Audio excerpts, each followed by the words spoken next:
All right. Can you see my second screen? It's weird. Your fonts aren't coming through. Oh yeah, I'm sure. So I work at CSNTM. I've been there for about a year. Before that, I was at Tyndall House, and I was working with Dirk Yonkin on the textual commentary for the Tyndall House Greek New Testament, which is still in the works. It'll be out sometime. But yes, talking about P50 today, and I have 40 minutes, you said? Yeah. So the question that I've got is P50 real or is it fake? I've wrestled with this a lot. I've changed my mind a lot. I've gone back and forth on it. So what I'm going to do is give you the reasons why I think it might be fake, and then engage in some reason speculation to spice things up, because it's more fun to have an accused party for a fake. So P.Yale 1.3 is, that's P50. It is at Yale. Have to do it that way. There it is. This is the manuscript. That's the whole manuscript. That's all it is the single bifolio. There's I'll refer to these as columns. It's column 1, column 2, column 3, and column 4. It was purchased by Michael Ivanovich Rostovtsev from Maurice Nachman in Paris, June of 1933. And that's about all we know about it. It was purchased together with a number of other texts of Egyptian provenance. It's at Yale, as I said. It contains Acts 8:26 through 32 and Acts 10:26 through 31 in an unusual non-continuous format. These two folios are not a sheet from a larger gathering with the text missing from the inner sheets. This is the whole thing. This is the manuscript as it existed. Acts 8:26 through 32 goes through here and it stops. And then on the next line, this is Acts 10:26. So it's very unusual format. It was first edited by Carl Kraling in a 1937 festschrift for Kearsarge Lake, and it was re-edited in 1967 by John Oates, Alan Samuel, and Bradford Wells. And I'll refer to that 1967 edition quite a bit. Stephen Immel conserved it at some point between 1983 and 1996. And it's been assigned varying dates within the range of the 3rd century to the 4th or the 5th.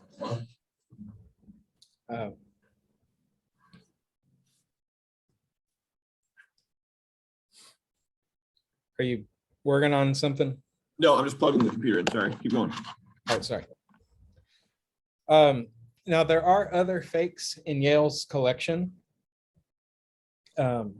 Here are some that are known to be fakes.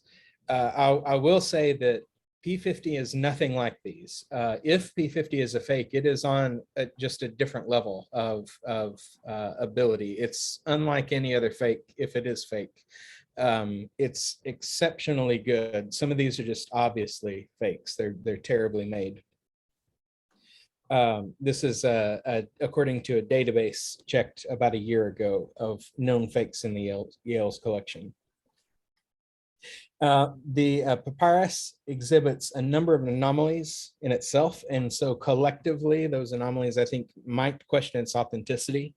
They're the fiber direction, text avoiding lacunae, issues with ink letter forms, a discrepancy between the copyist's apparent knowledge and skill. And so I would suggest that we do a bit more testing on it to ask if it could be authentic or not. But I'm going to take the license, like I mentioned, to be a little inconsistent and suggest a forger if it happens to be fake. Like I said, it could be real, and I don't think I can overemphasize that the hand does, like when you stick back on a macro level, it does look really, really like an authentic ancient documentary hand. Like on a macro level, without looking at the details, it's a really good representation of an authentic documentary hand for this period. It's when I go into those details where things start breaking down. Now, the first anomaly is admittedly complex, but that's the fiber directions. And it appears that the papyrus fibers are at odds with the extant text, particularly on column 2, right here where I've got the image. Now, based on the text that should be in the papyrus, it appears that Stephen Immel put these fragments too close together, and he didn't leave enough room for the text that would have appeared in the manuscript. And you can see my crude drawing in of the ink. This is the word alto. There's just not room for an upsilon and a tau there. Now, however, in this conservation, a lot of times in papyrus conservation, you align the papyrus by fibers, and the fibers line up. The fibers are accurate here. It's the text that's problematic. So if we presume forgery, one explanation for this phenomenon is if the papyrus was too far apart when it was transcribed.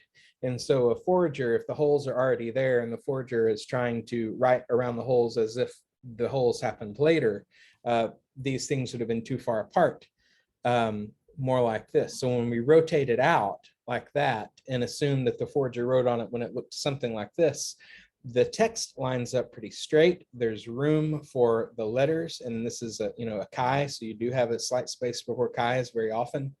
But the papyrus fibers don't. They come in at an angle and they come out straight.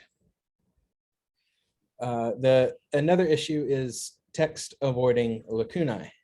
There are a few places where it looks like the papyrus has already been damaged when it was inscribed. And the question we got to have is that more likely to happen with an ancient scribe or a modern one who is using ancient papyrus that could already been damaged? Now, at this point, this is on column 3, there is something like a square piece missing. So we have chi right here, and I forget, it's not the letter it looks like. I think it's Erkomai or something, but there's no missing text. The text continues on the next line with no missing letters, but here above and below, the text extends out. So this piece was missing definitely when the papyrus was written. Another place is you have this missing strip of papyrus, but you've also got this crack where it's been folded. This is around the same spot on column 3, and what you can see is as you follow this crack through, the first few letters kind of go there. Now this epsilon does seem to not curl around all the way. It stops right at the edge of the hole, and then this new all of a sudden swings up and all of the letters avoid this crack. Crack is going to be hard to write over, and so it could pose problems for a copyist. Now the question again is, was this crack, if this crack was already there when the papyrus was written, is that more likely to be an ancient scribe or a modern one? Another example of text avoiding lacunae is the spacing. Here is a spot where there's a big hole, and you can see that the spacing between these two lines is about twice as much as the spacing between these two lines. If you're writing and you kind of want to go under the hole, that's a subtle way of doing it. Again, is it more likely that an ancient scribe spaced the lines that way before the hole was there? That is certainly possible. Or could this be a modern hand? Here's another one where the spacing adjusts. I'll say that I'm not as convinced by this one, although I was greatly convinced by it at first. Got some feedback from somebody who does not think it's fake, and he showed me a few other areas on the papyrus where this happens at the beginning of words, where the scribe's writing out and the text dips. It does happen at a very convenient place though, because there's a hole right here, and you can see how the spacing does change. It's not just a trick that you're seeing from the hole, but the spacing is different. Here again, when we look at individual letters, not all of these could be evidence of forgery. I think this one is just bad papyrus. You see things like that, but here is a misshapen epsilon. Why would the epsilon be cut off so narrow at the top if the papyrus were there or already original? And you have letters that just come right to the edges of holes pretty consistently. This alpha is squished. The alphas don't usually get that squished, but this one is. Here's another epsilon coming right to the hole, and the lambda on the other side coming right up to the hole. It's as if somebody was trying to avoid holes. My favorite one is this one. That's a nu, not an eta. News don't look like that, right? You can see how it's almost coming straight across, whereas news comes straight down pretty consistently, and it just happens to fit right in where there's papyrus. Is it more likely that an ancient scribe wrote anew in that shape, and then the papyrus over time became lacunos just in those areas, or could that be a modern copyist? Here's another one where the text goes right up to a crack. It just skips this hole. Another new that fits just perfectly in between two holes. A row that goes right up to the edge. I mean, is this stuff more consistent with an ancient or modern one? Here, this one's probably bad papyrus, but I mean, you can see the rounded edge of this epsilon at the bottom. That's not going all the way through. The ink stops right there. So is it more likely that this happened in a genuinely ancient papyrus, or is this a modern forger? This is another example, and the reason I point this one out is because we have other examples of it, is that the spacing, the lines up here on top are more compact, but they're more spaced out at the bottom. And the reason for this is, if you're going to write through a papyrus that's already got holes in it, one way that you can subtly reduce your trouble is to space out your lines just slightly, and so you have fewer lines to write through those holes. And this is what happens. Is it more likely that an original scribe who didn't have these holes spaced them out this way, or could this be a modern production? This is a manuscript that we know to be a fake, and you can see that it's doing the same thing. Where the manuscript has more holes up top, the lines are more spaced out. Where there are fewer holes, the lines are more packed together. We can make a few observations on the ink. One is that there are ink and particles on the papyrus surface. This has been seen in other fakes. There's a manuscript in the Scoian collection, one of the fake Dead Sea Scrolls in the Scoian collection, that has what looks like table salt under the ink. And it's this particulate damage. There's some kind of, not damage, contaminations. There's some kind of particle contamination here. And sometimes it's on top of the ink, but right here, we have the ink going over it. We have the ink just going over it here as well. And it's as if these letters were almost written around the contamination, but not quite. It just touches here. There's another part where it covers over some. We also have the issue of ink bleeding. Ink bleeding can happen if you're not particularly skilled at making a manuscript and you don't get the consistency of the ink right. What is a little weird to me is this almost looks like it's been scraped off to minimize how bad it looks. Since it's, you can see it definitely ink bled, but it's not as dark as what's around it in most cases. It looks touched up. And you can also kind of see these deep cracks with ink going into the deep cracks. If the cracks were already there, this is terrible papyrus. But if you were to create a fake manuscript using ancient papyrus, that's exactly what it would look like.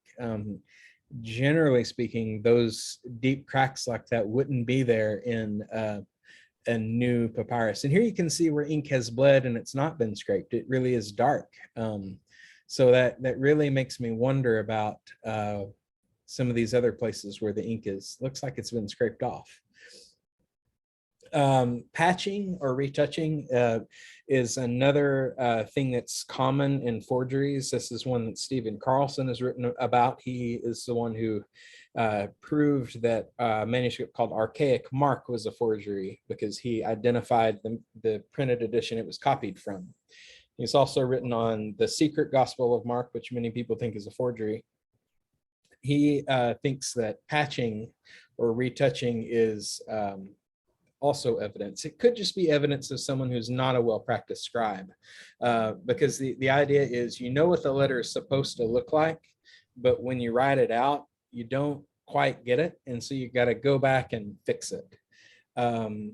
If P50 is a school exercise. This could be the teacher coming in and kind of showing the student what the letters are more supposed to look like. That is a possibility. So there is that. We also have some anomalies with the hand. My favorite one is this first one, autu. This is the word autu, but look at the upsilon. Normally you have an upsilon that looks like this. It's almost like a gamma, a single loop. It's really common in this sort of hand. This looks like a modern upsilon.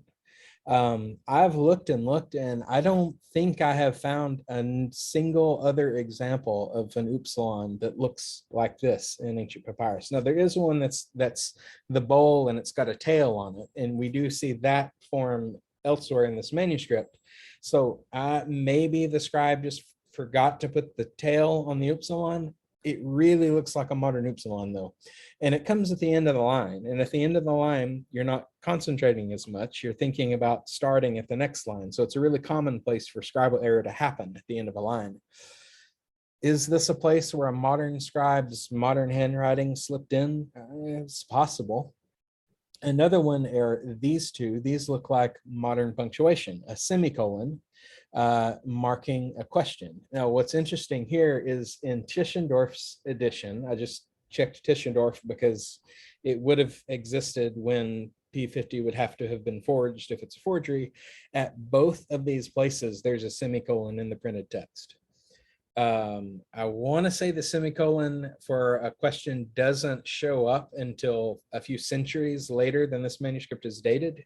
There is punctuation that happens earlier.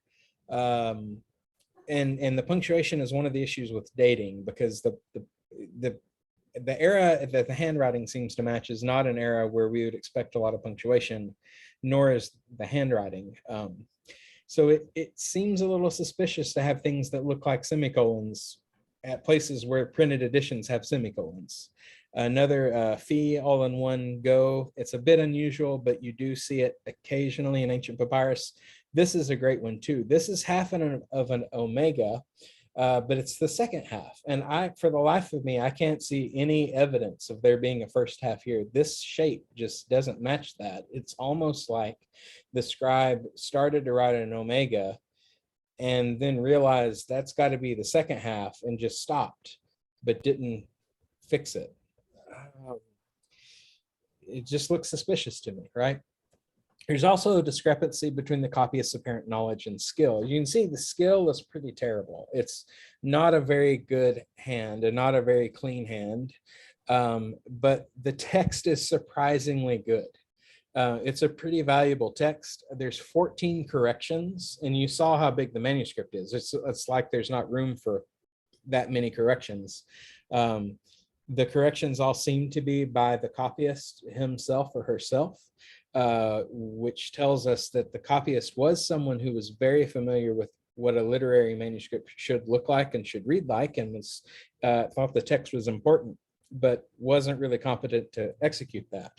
There are a few unique readings as identified by one of the editions. Most of these, however, are pretty simple. Ha, de, and kai ha is, it takes like 2 days of text criticism to figure out that that's a change that could very easily happen, you know? Proselthone and prosdramone could be used synonymously, and it wouldn't really take someone who is all that clever to substitute proselthone for prosdramone. Apin to unico is just supplying the dative, the indirect object. It's making the text more explicit, which is really common. Ara and ara ge, again, just adding or dropping a ge, dropping a syllable is really common. The one that's a little unusual, it seems, is this one. And I do have a possible explanation if it's a forgery. This is an edition by Ropes of Acts. And right here, there is a textual variant at that de. If I can go back at this ein te, it's te de. If the person were looking at this particular edition and skipped a line, right here is hutos. It's a stretch, but it could explain that. Now, the thing, though, is that the nomina sacra in this manuscript are consistently correct with standard forms. Punctuation and diacritical marks are used correctly, like grammatically, it's right. The scribe's orthography, though not above reproach, this is a quote from the original editor, is at times better than that of the great 4th century codices. So you've got this manuscript with a handwriting that looks this terrible, and the spelling is at times better than Vaticanus and Sinaiticus. That is a little strange. Excuse me. As far as the text, it generally agrees with Vaticanus and Codex Bezae, and when they differ, usually with Vaticanus, but occasionally with Bezae. That textual affiliation becomes later when I throw in an accusation. The copyist clearly knew what a literary manuscript should look like, including even nomina sacra and punctuation. He or she also clearly cared for the text, making numerous corrections so that the text would be accurately copied. Unusually then, the first pericope ends abruptly in the middle of a sentence and does not complete the citation of Isaiah 53:7. It reads, as a sheep he was led to the slaughter, and as a lamb before the one shearing it was silent, ... And that's it. It moves to Acts 10. And even that's a correction. The copyist did not add the conclusion, he did not open his mouth, but even the ending silent, aphonos, was added after the copyist had originally intended to end the pericope after keirontos auton. I'll go back to the beginning and show you. Actually, you can see it in this one. This is it. You can see the line originally before aphonos, and then aphonos left blank, and the Acts 10 starts. So for someone who cared so much about the text, knew what the text should look like, it's a little strange to see that sort of skill or lack thereof, and extending even to getting things like that wrong. Despite the copyist's accurate knowledge of the proper text and features of a Christian literary manuscript, the copyist was apparently not at all accustomed to producing one. The 1967 edition says the most obvious suggestion, especially in view of the many corrections, is that this was a school exercise, but the hand is not that of a schoolboy, and the corrections were made by the original writer. The editors conclude, it is mysterious. Excuse me. In light of the observation that the hand is not the hand of a trained copyist, but is the hand of someone who's well acquainted with manuscript conventions, could a better explanation be that it's fake?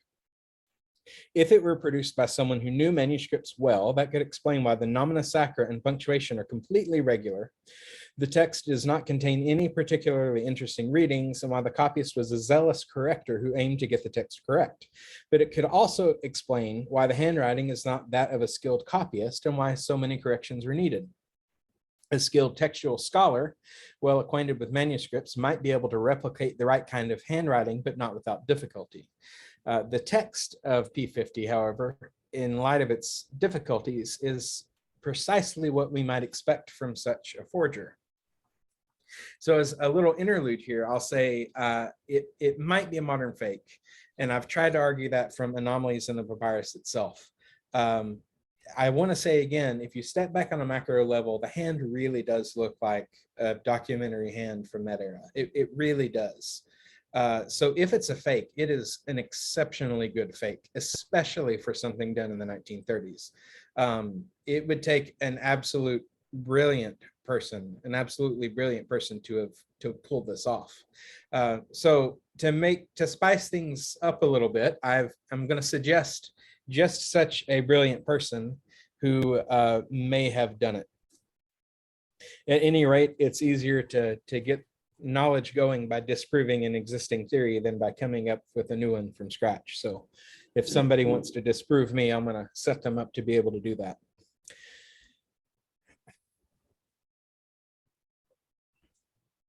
Now, if P50 is not an authentic Greek New Testament manuscript,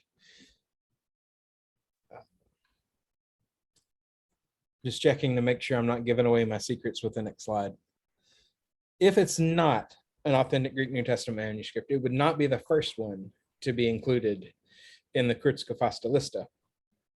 Gregory line 2427, which is archaic Mark I referred to earlier, is an infamous example of a modern production that was once thought to be ancient, or at least older. However, before Mary Virginia Orna discovered Prussian blue in it, which was first made in 1704, or Stephen Carlson identified its exemplar as Philip Buttman's 1860 edition of the Greek New Testament, there were doubts about archaic Mark's authenticity. Kirsop and Silva Lake never completely committed to a position on its authenticity, though. Margaret Mitchell and her co-authors report that according to a letter from Chuck Benison to E.C. Colwell, Silva Lake was asked again about archaic Mark in June of 1970. Her husband Kirsop was a lot older than she was. He died in 1946. So in 1970, some students came to her again and asked her about archaic Mark. She still would not commit to a position regarding its authenticity, but she remarked, it's either 14th century or a 19th century forgery, and if a forgery, either a serious attempt or a spoof by someone like my husband. Now, perhaps Silva Lake's comment reveals more than she intended at the time. Kirsop Lake was a New Testament textual critic and Harvard professor who certainly had the means and opportunity to produce P50, and according to his wife, he may have had the motive as well. By 1970, she did not seem to think it had been beneath her late husband to have made a fake manuscript as a spoof. Silva Lake and Kirsop's daughter Agnes were two of the three editors of Lake's Festschrift, in which the Editio Princeps of P50 was published. If it was a fake, they, especially Silva, would have almost certainly known the truth. And so from this, I'm going to have the working hypothesis that P50 is a fake, and that Kirsop Lake is its scribe, and he created it as a spoof or a joke. There does seem to be an intent to deceive, but not in a malicious manner. If Lake is its creator, then I suggest he intended it to be published, accepted, and forgotten before its authenticity was questioned. And as it turns out, that is exactly what has happened. A few aspects of the papyrus may point to Kirsop Lake as its scribe.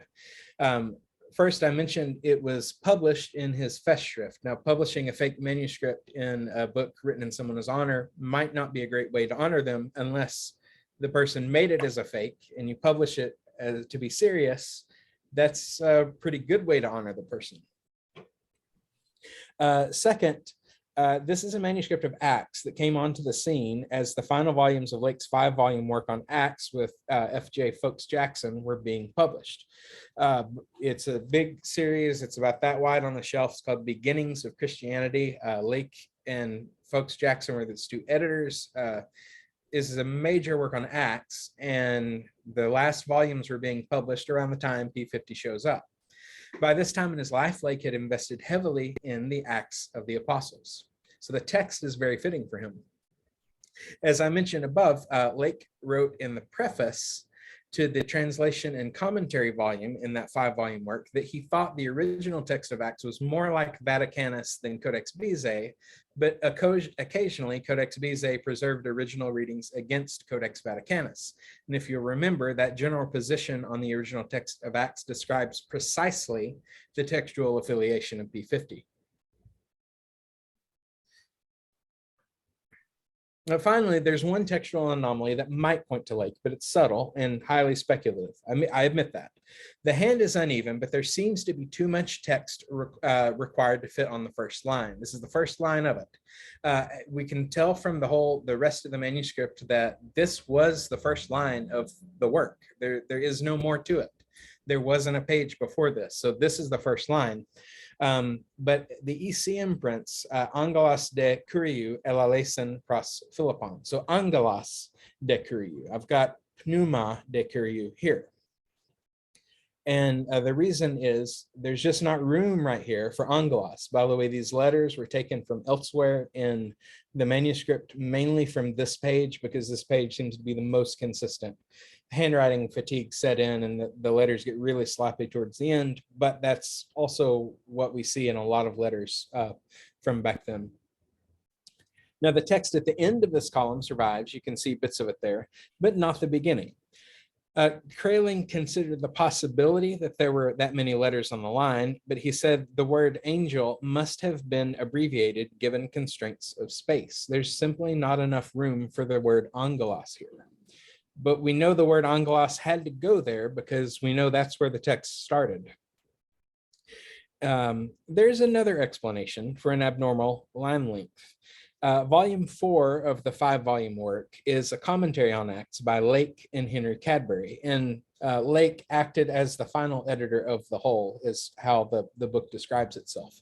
At Acts 8:26, which is this verse, Lake and Cadbury note the mentions of the Spirit and a Spirit of the Lord in verses 29 and 39, adding, "It is doubtful how far the writer of Acts distinguished between angel and spirit."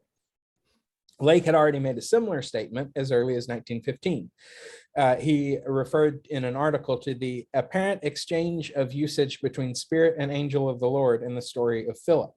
So in 1915, in this text, Kearsarge Lake was saying that angel, angelos and pneuma were interchangeable theologically.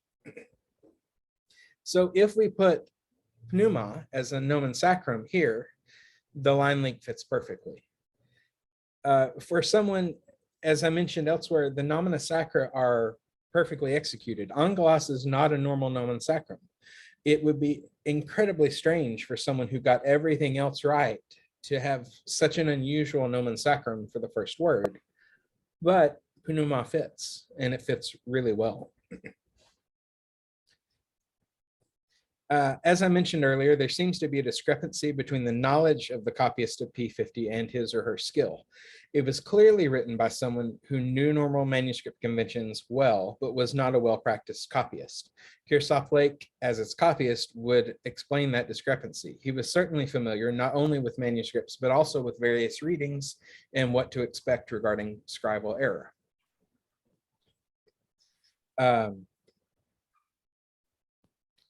There's another example of a textual variant that I skipped. I didn't mention it earlier and I meant to. I apologize.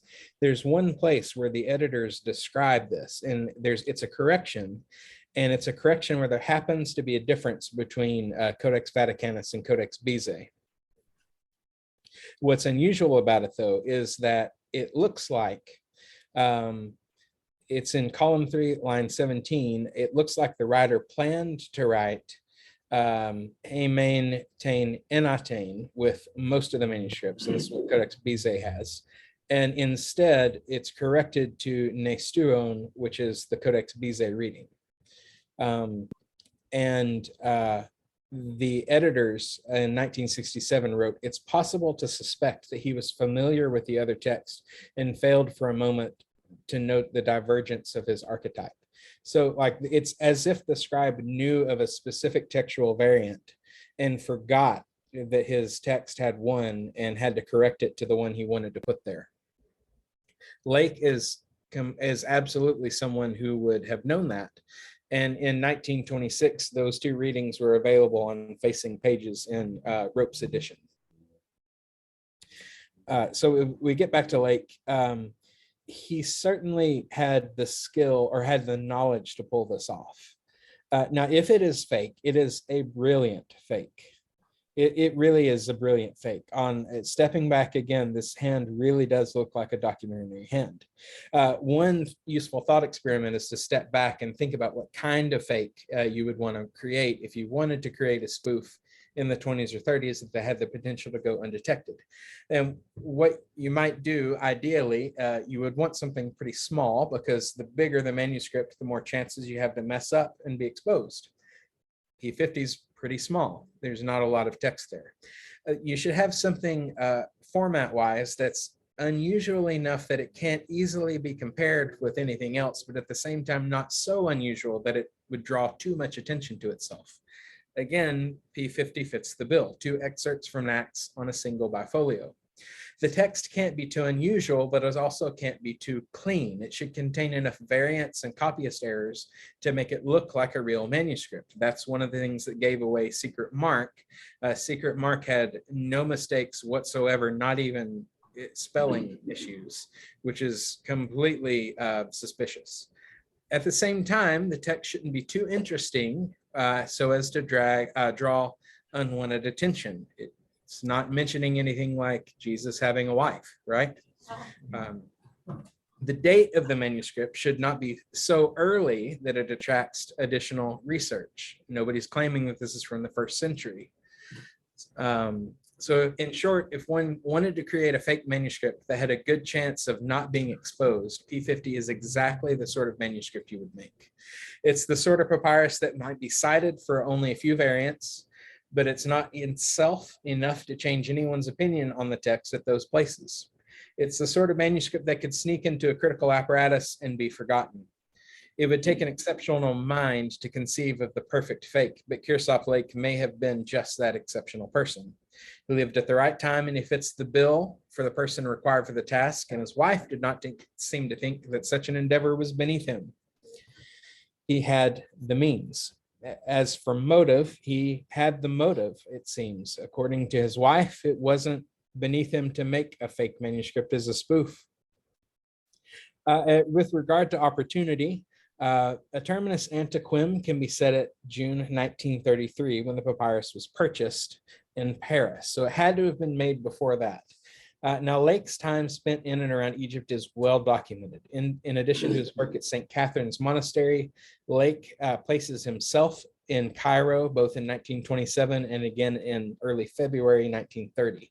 I've not yet been able to place Lake with Maurice Nachman, but I have been able to place him with one of Nachman's associates, David Askren. I found a letter that explicitly mentioned that they were to meet.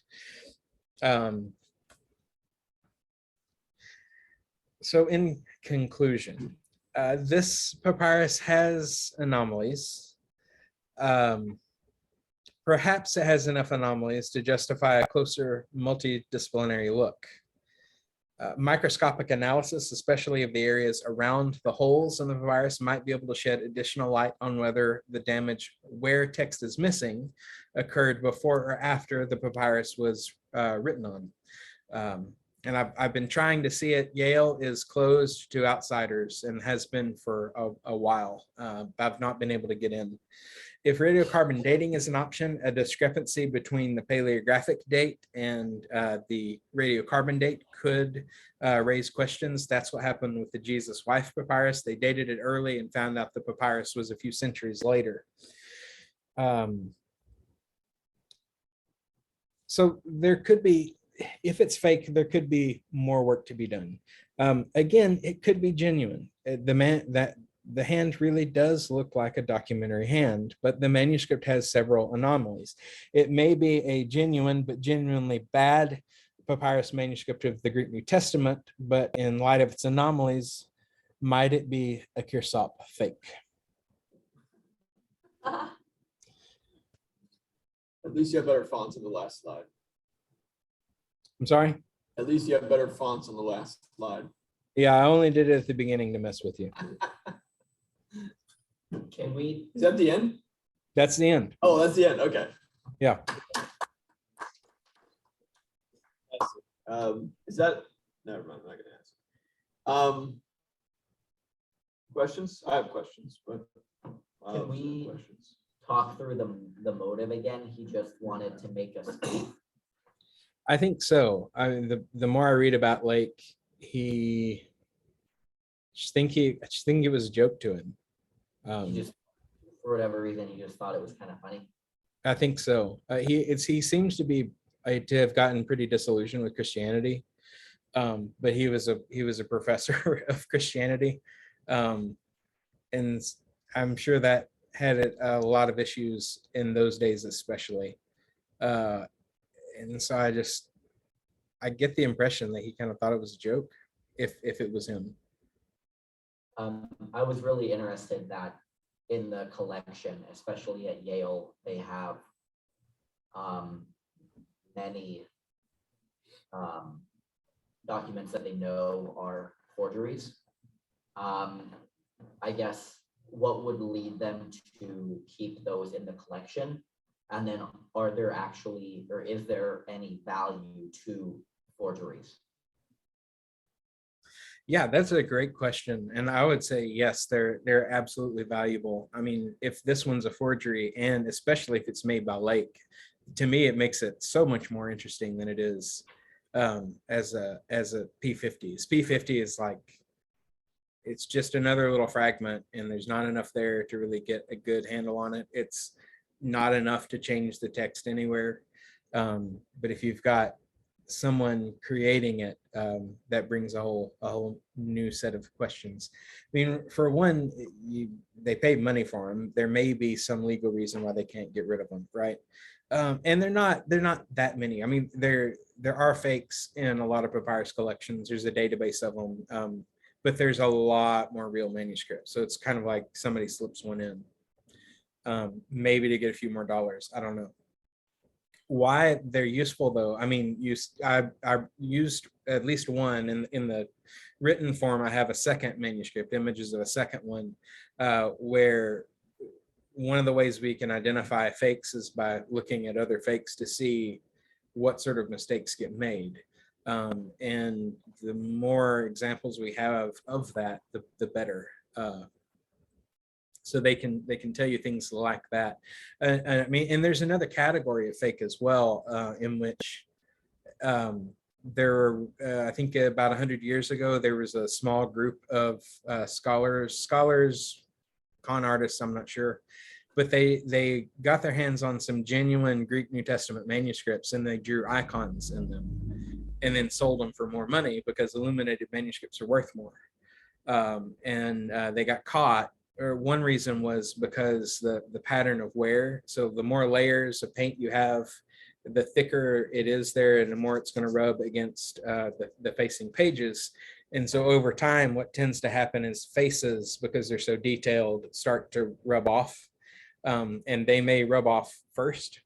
And it was one guy and his team. He was very proud of his work because he was a genuinely good artist. I mean, he was good at what he did.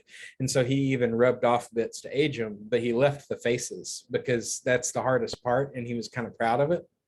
And so it looked suspicious. Like, why is the wear pattern opposite of what we would see in a real manuscript? And then what really gave it away is he got one and drew an icon on a page that had been photographed and published before he drew on it. And so that was, it's over at that point.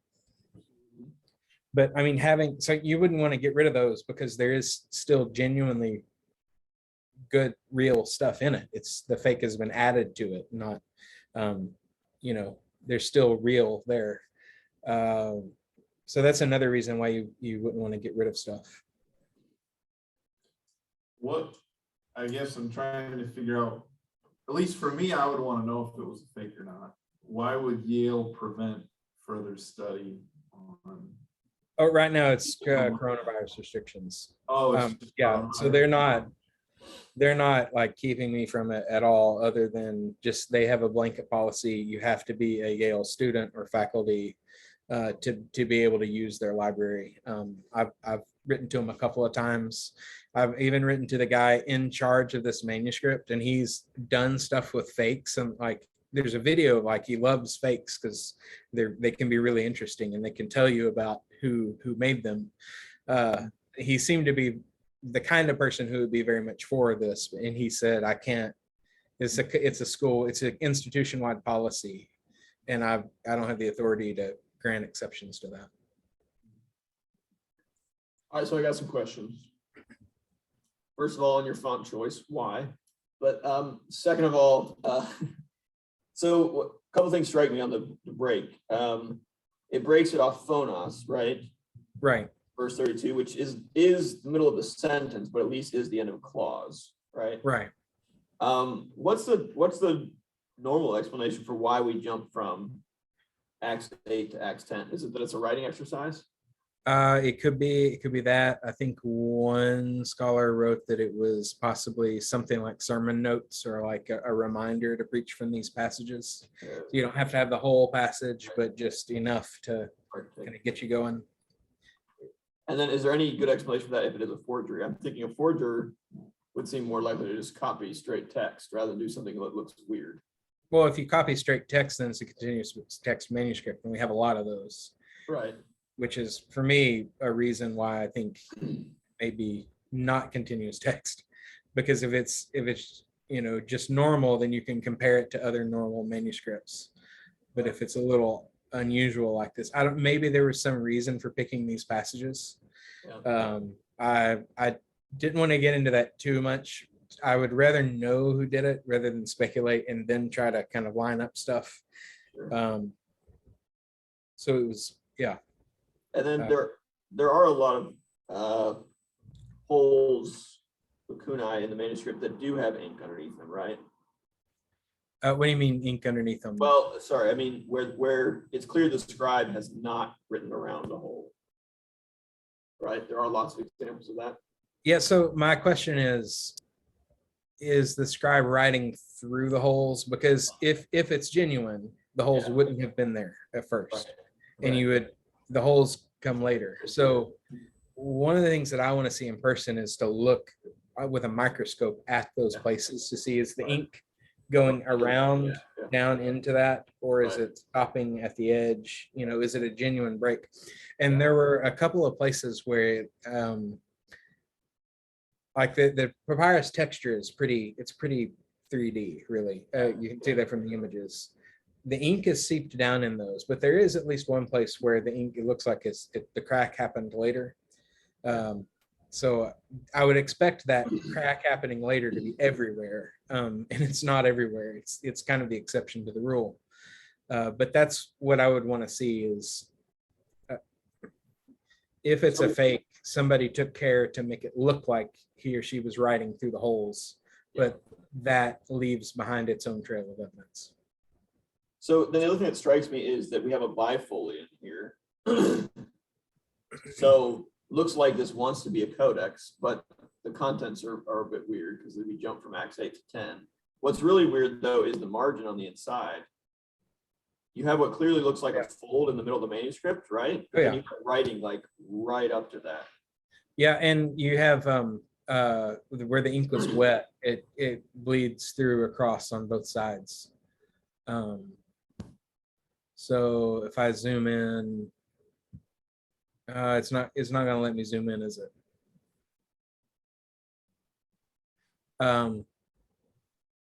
So right here, you've got an alpha that goes all the way across. This mu. We can't see your screen, by the way. Oh, sorry. Okay. I'm not sharing it. That's why. So if I'm not sharing it, then I can just pull up real images if you will just give me a minute.